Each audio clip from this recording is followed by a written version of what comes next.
Hi friends, आज मी तुम्हाला दाखवणे फरसाण कचोरीची रेसिपी। तर रेसिपी आवडल्या चॅनलला जरूर सबस्क्राईब करा, त्याचबरोबर नवनवीन रेसिपीसाठी बेल आयकॉन देखील प्रेस करा।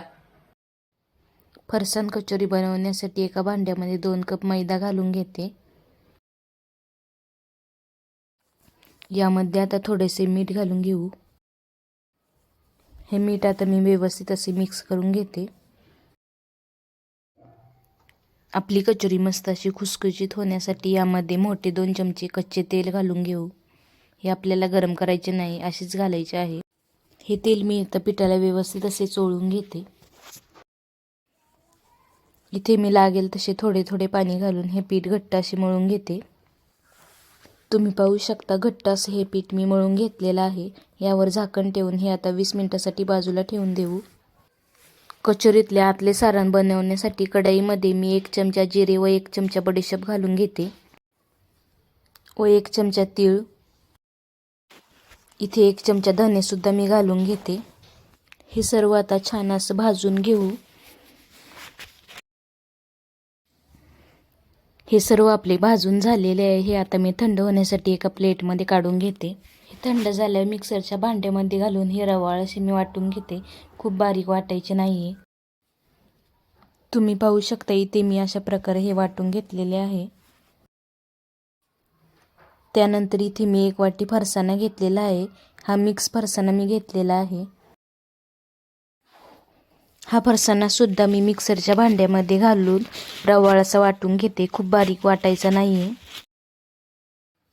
तुम्ही पाहू शकता इथे मी फरसाण देखील अशा प्रकारे वाटून घेतलेला आहे। इथे आता मी एका भांड्यामध्ये हा फरसाण काढून घेतलेला आहे। आता आपण बनवलेली पावडर यामध्ये घालून घेऊ व अर्धा चमचा हळद, 1 चमचा काश्मीरी लाल मिरची पावडर व 1.5 चमचा साखर घालून घेऊ।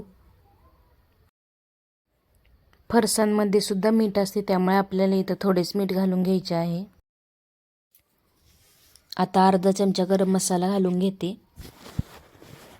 हे सर्व मसाले आता मी व्यवस्थित असे मिक्स करून घेते। इथे आता मी 2 चमचे चिंचेची चटणी घालून घेते। हे आता व्यवस्थित असे मिक्स करून घेऊ।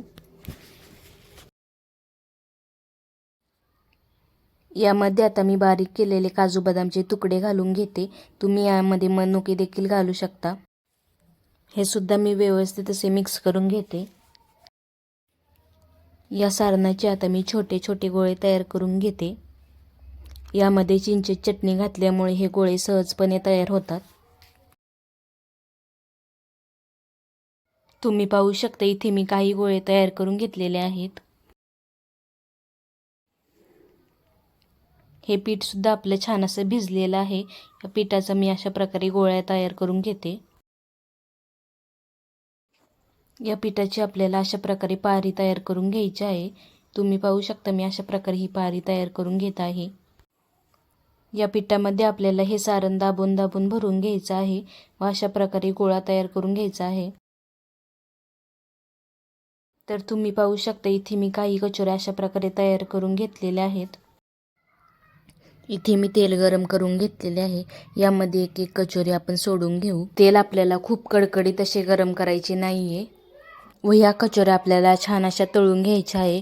याला वरून अशा प्रकारे फोड सुद्धा येऊन द्यायचा नाही। अशा प्रकारे कुरकुरीत आपल्याला ह्या कचोऱ्या तयार करून घ्यायच्या आहेत। तुम्ही पाहू शकता आपल्या कचोऱ्या छान अशा तयार झालेल्या आहेत। याला वरून फोड देखील आलेला नाही। तर तुम्हाला ही फरसाण कचोरी कशी वाटते कमेंट करून नक्की सांगा। तोपर्यंत बाय बाय।